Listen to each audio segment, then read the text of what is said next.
আসসালামু আলাইকুম সবাইকে। সবাই কেমন আছেন? আশা করি সবাই অনেক অনেক ভালো আছেন।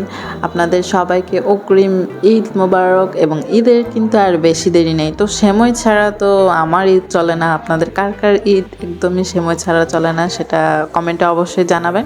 এবং আমি আজকে খুব ইজি ওয়েতে কীভাবে নবাবী সেময় উইদাউট ক্রিম বানানো যায় সেটাই আজকে আমি আপনাদের দেখাবো। তো আমি এখানে ফার্স্টেই চলুন বেশি দেরি না করে রেসিপিতে চলে যাই এবং ফার্স্টে আমি কি করে নিচ্ছি, আমি এখানে 3 টেবিল চামচ ঘি নিয়ে নিয়েছি এবং ঘিতে আমি এখানে 200 গ্রাম লাচ্ছা সেমাই ভেজে নিচ্ছি। খুব ভালো করে এটাকে কিন্তু ভেজে নেবেন। আর এই ভাজার সময় সেমাইটা এত সুন্দর গ্রান হচ্ছিল। আর এই ঘিতে ভাজা সেমাইটা আপনি কিছুক্ষণ ভাজার পরে দেখবেন এমনিতেই ঘি মচমচা করে খেতে খুবই ভালো লাগে। তো আমি অনেকটুকু তো এমনিই খেয়ে ফেলেছি।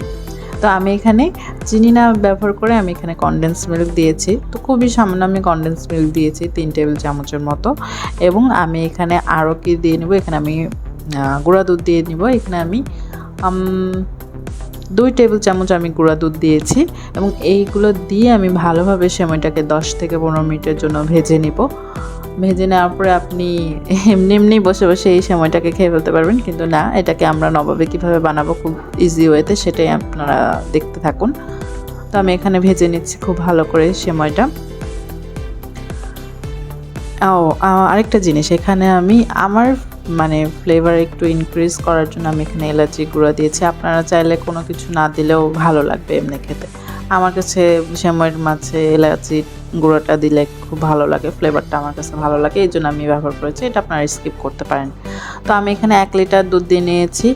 আর এই দুধটা কিন্তু আমি কোনো বাজারের গুঁড়া দুধ, গরুর দুধ বা আপনার আড়ঙের প্যাকেট লিকুইড দুধ ব্যবহার করিনি। আমি এটা গুঁড়া দুধটাকেই আমি লিকুইড বানিয়ে নিয়েছি। তো আপনারাও যদি বাসায় গরুর দুধ বা লিকুইড দুধ না থাকে তাহলে আপনারা কিভাবে গুঁড়া দুধটাকে লিকুইড বানাবেন, সেটা আপনারা 1 কাপ গুঁড়া দুধের মধ্যে 3 কাপ পানি দিয়ে দিবেন। তাহলে আপনার সুন্দর মতো 1 লিটার দুধ হয়ে যাবে। একটু ঘন হবে, যদি বেশি ঘন মনে হয় তাহলে আপনারা আর একটু পানি ইউজ করতে পারেন। তো আমি এখানে দুধটাকে আমি হাফ করে নেওয়ার পরে আমি এখানে কনডেন্স মিল্ক দিয়ে দিচ্ছি। আমি এখানে হাফ কাপ কনডেন্স মিল্ক দিয়েছি। 1 কাপ গুঁড়া দুধের সাথে আমি হাফ কাপ কনডেন্স মিল্ক দিয়েছি। আমি কোনো চিনি ব্যবহার করব না। আমি এটাকে ভালোভাবে জাল করে আমি এটাকে অর্ধেক করে নিব। জাল করে নেওয়ার পর তো এইটাকে কিন্তু আমি এমনিতেই জাল করতে করতে আরও আমি ক্রিমি করতে পারি বা একটু লিকুইড থাকবে, কিন্তু না, আমি এখানে আরেকটু স্মুথ এবং ক্রিমি করার জন্য আমি এখানে ক্রিম ব্যবহার করিনি। আমি এখানে কাস্টার্ড পাউডারটা আলাদা করে একটু গুঁড়া দুধের সাথে আর একটু পানি দিয়ে মিক্স করে আমি এখানে ব্যবহার করেছি। আমি এখানে 2 টেবিল চামচ কাস্টার্ড পাউডার নিয়েছি। দেখুন, এই কনসিস্টেন্সি যখন আসবে তখনই বুঝতে হবে যে আমার ক্রিমটা হয়ে গিয়েছে। আর আমি এখানে নিচের বেসটা আমি আগেই সেট করে নিয়েছিলাম।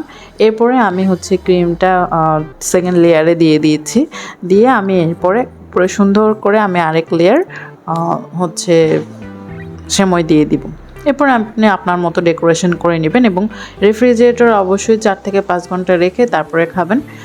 আর খেতে যা ইয়াম্মি হয়েছিল, বাসায় সবাই অনেক পছন্দ করেছে। তো আপনাদের কাছে কেমন লেগেছে এবং আপনারা বাসায় অবশ্যই ট্রাই করে আমাকে জানাবেন। এবং ঈদে সবার বাসায় কিন্তু এটা ট্রাই করে আমাকে অবশ্যই কমেন্টে জানাবেন যে আপনাদের কাছে কেমন লেগেছে। আর অবশ্যই আমার চ্যানেলটাকে সাবস্ক্রাইব করে দেবেন এবং আপনার ফ্রেন্ডস অ্যান্ড ফ্যামিলির সাথে শেয়ার করে দেবেন। আর হ্যাঁ, আমার পেজটাকে অবশ্যই ফলো দিয়ে রাখুন, যাতে সামনের রেসিপিগুলো খুব ইজিলি আপনারা পেয়ে যেতে পারেন। তো আবারও সবাইকে ঈদ মোবারক জানিয়ে দিচ্ছি এবং আমাদের জন্য সবাই দোয়া করবেন, আমাদের ফ্যামিলির জন্য সবাই দোয়া করবেন, সবার ঈদ ভালো কাটুক। তো আজকে তাহলে এই পর্যন্তই বিদায় নিচ্ছি। আল্লাহ হাফেজ। আসসালামু আলাইকুম রহমতুল্লাহি ওয়া বারাকাতুহু।